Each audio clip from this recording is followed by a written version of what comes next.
Yes, my dear friends, in this lesson we will learn how we can add a new library to Arduino IDE. For this we have two different ways to do this operation.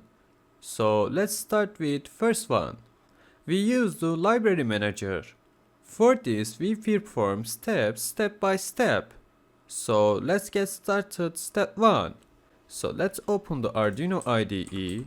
So I will open it right now.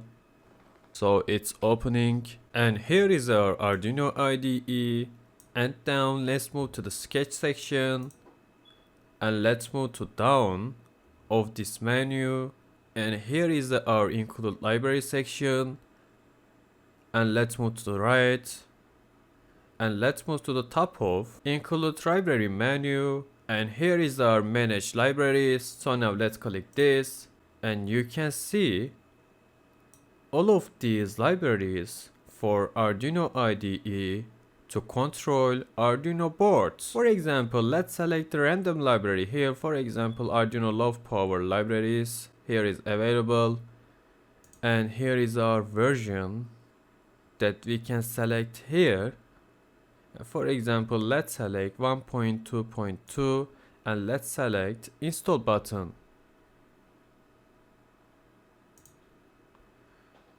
And let's select install all of these, and you see it's installing.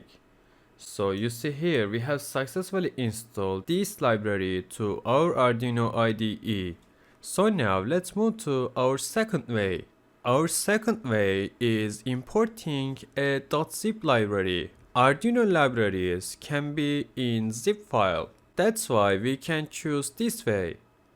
If you want to do this operation in the Arduino IDE, let's move to the sketch again, and let's move to the include library, and let's move to right. Let's move to top of include library menu, and here is the add.zip library. So now let's click this, and let's choose our LCD display library for Arduino.